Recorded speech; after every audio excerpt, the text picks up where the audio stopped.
Hello everyone, welcome back to the channel. Today we're diving into a story that has sent shockwaves through Eastern Europe and beyond.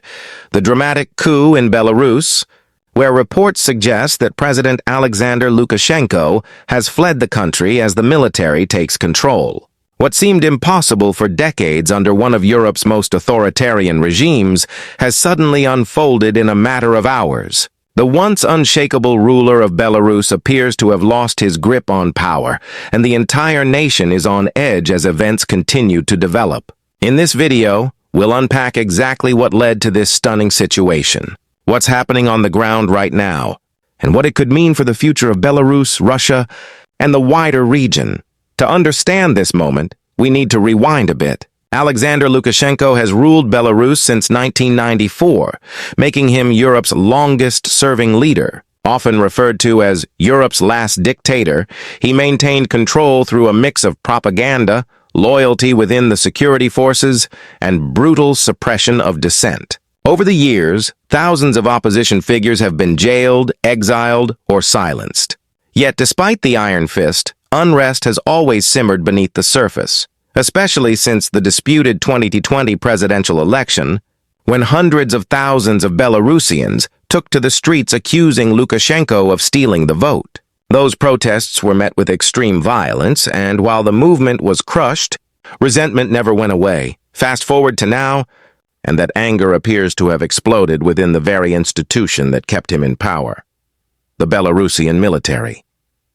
Sources inside Belarus claim that several senior army officers have grown increasingly frustrated with Lukashenko's subservience to Moscow, especially after his decision to allow Russian troops to use Belarusian territory to launch attacks against Ukraine. Many within the armed forces reportedly saw this as a betrayal of Belarusian sovereignty, turning their country into a satellite of the Kremlin. Tensions reached a boiling point this week when units of the Belarusian army refused orders to deploy near the Polish border, sparking open defiance in the ranks.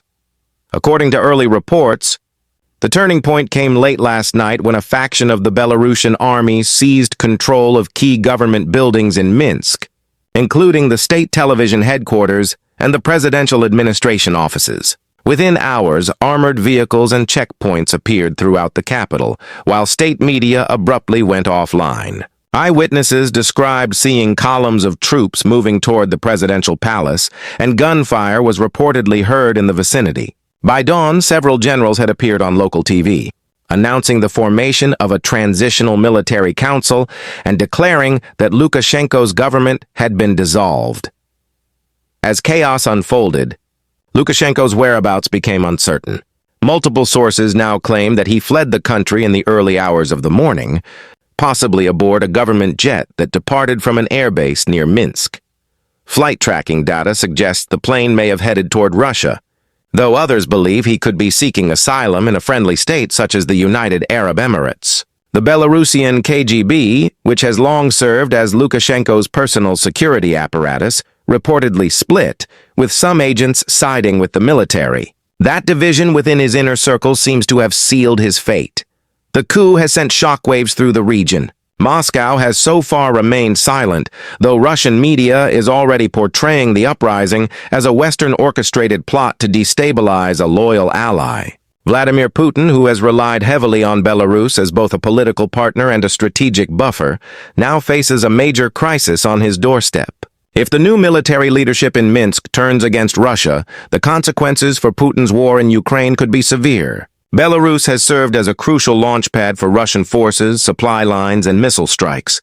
A shift in allegiance could leave Moscow exposed on its northern flank, while potentially opening the door for NATO to increase its presence in Eastern Europe.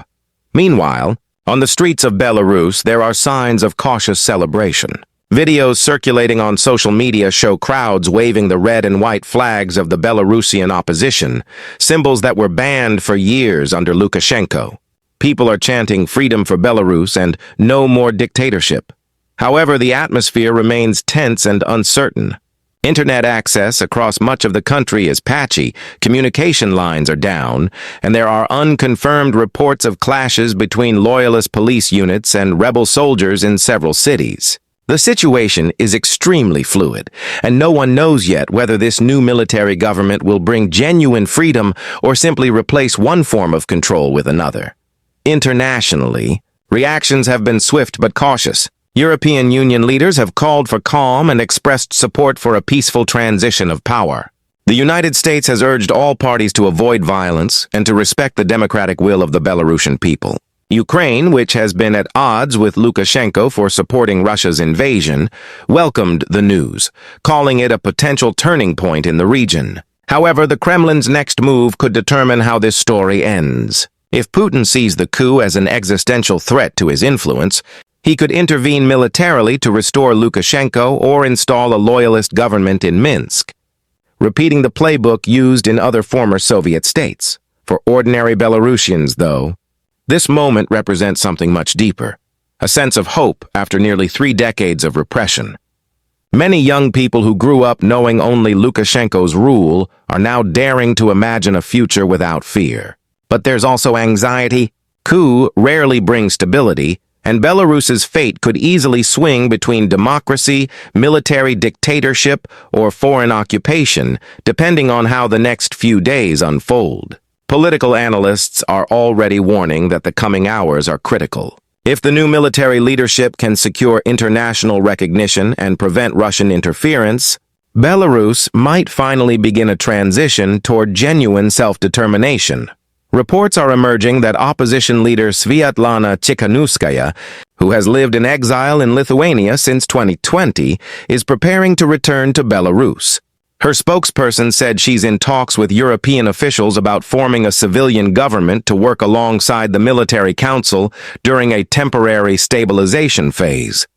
If that happens, it could mark the first step toward democratic elections in Belarus since independence from the Soviet Union. However, questions remain about whether the generals who led the coup would be willing to share power or step aside once stability is restored. There are also fears of potential violence if Russian forces attempt to cross the border. Satellite images reportedly show increased movement of Russian military units near Smolensk and Bryansk, just a few hundred kilometers from Minsk. NATO has placed its eastern members, including Poland and Lithuania, on high alert. The entire region is holding its breath, waiting to see whether this revolution will remain internal or spiral into a wider conflict. Right now, the people of Belarus are living through a historic turning point. After decades of control, propaganda, and oppression, the power structure that seemed untouchable has cracked from within. Whether this coup leads to freedom or further chaos depends on what happens next. But one thing is certain: the fear that once silenced a nation has been broken. As always, we'll continue monitoring this developing story and bring you updates as soon as new information comes in. This is one of the most dramatic political shifts in Europe in years, and its ripple effects could change the balance of power across the continent. If you found this breakdown informative, make sure to hit the like button, subscribe for more updates, and share this video so others can understand what's really happening in Belarus right now. Thank you for watching, stay safe, and I'll see you in the next one.